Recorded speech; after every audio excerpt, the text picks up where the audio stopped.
We've just had the Easter weekend, but we've also booked the rest of the week off. So we have a welcome 10-day break to enjoy.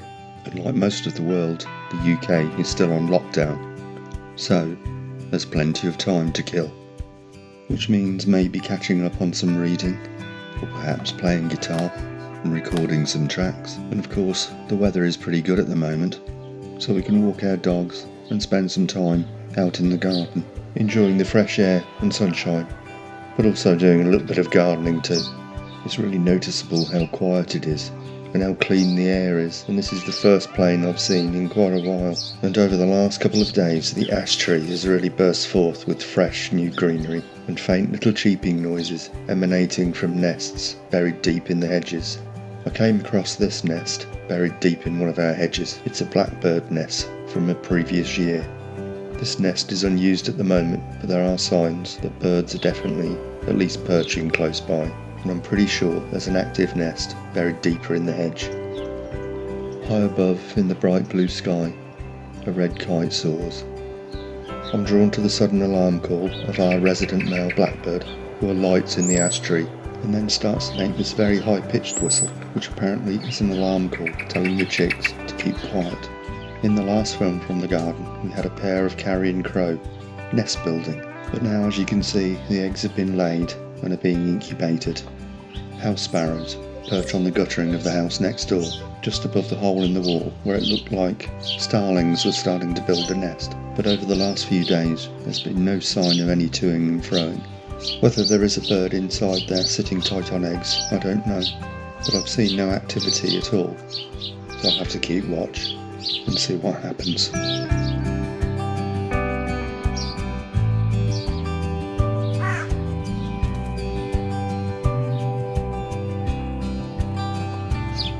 It's another bright and sunny day today, but with a cooling breeze, and this is the first orange tip I've seen in the garden.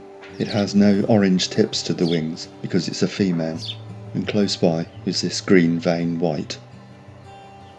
As you can see, since the last film from the garden, the tadpoles have now hatched. When they first hatch, the tadpoles are black, but then turn to this mottled brown. Toad tadpoles are black and remain black.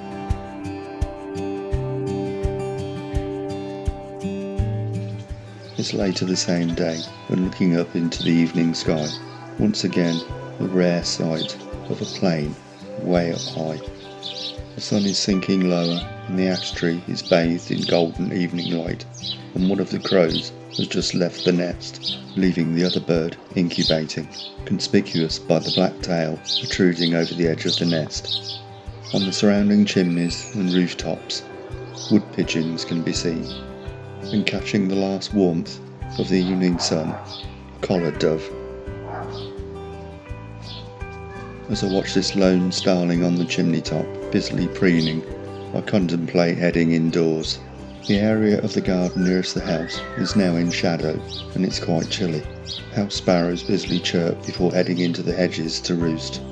As April progresses, it's become quite noticeable that the blackbirds are not singing as much as they were. They've established their territories now, and attracted mates, and are busy bringing up their families, so I don't suppose there's so much need.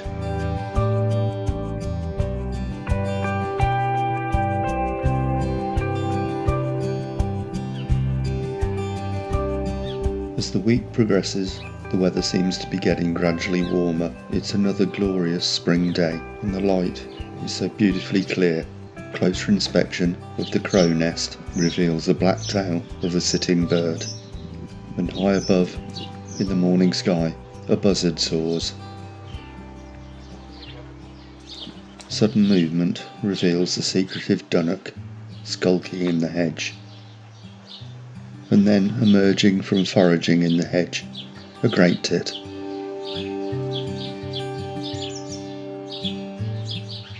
Looking up into the ash, both birds are now by the nest. I had wondered whether carrion crow take it in turns to incubate the eggs, and there my question is answered, and obviously they do. A little lower in the ash, I have a pair of collared dove. as around 4 or 5 pairs of these birds inhabit the local area. Also in the ash, a male house sparrow with what looks like a leaf in its beak, perhaps in addition to a close-by nest, and I can hear chicks calling deep in the hedges, maybe a house sparrow, or perhaps robin. It's another fine day, and here's yet more green veined white in the garden.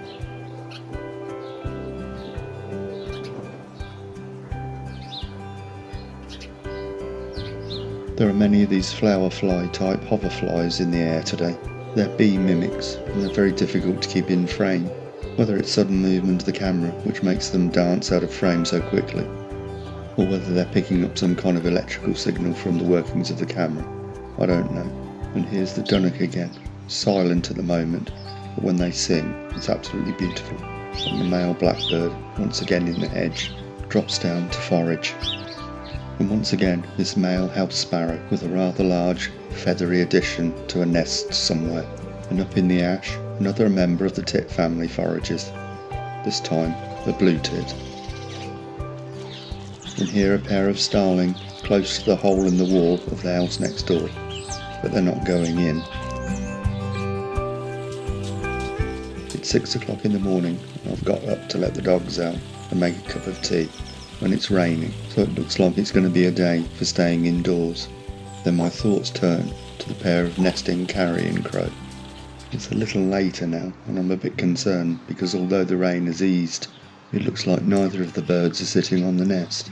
But the rain was needed, as there's been no significant rain in a good few weeks. It's a little later now, and the rain has blown through and there's blue sky. But there's more rain forecast for later, but the good news is that one of the birds is back incubating on the nest.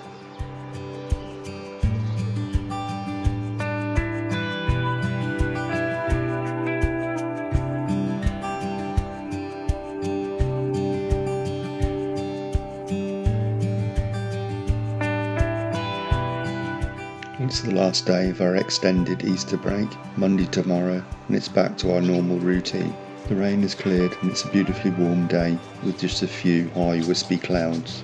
After yesterday's much needed rain, fresh shoots are emerging and our herb garden is lush and green. And I'm hoping that there'll be enough gaps in the foliage of the ash tree to continue filming the crows and the young when they hatch. Carrion crows incubate their eggs from 15 to 20 days, and incubation starts before the full clutch is laid. And just below the crow's nest, once again we have a collared dove, and yesterday's rain has encouraged yet another burst of greenery on the ash tree. And that's almost the end of this film. We've come to the end of what, despite the lockdown, has been quite a restful, relaxing week. It's mostly great weather. I shall continue to make films featuring the garden and the progress, hopefully, of the carrion crows. It's really frustrating when I think of all that we're missing. For instance, the ospreys are back on Manton Bay now, but I'll be out and about again as soon as possible, and that just leaves me to say, stay safe, and I'll see you next time.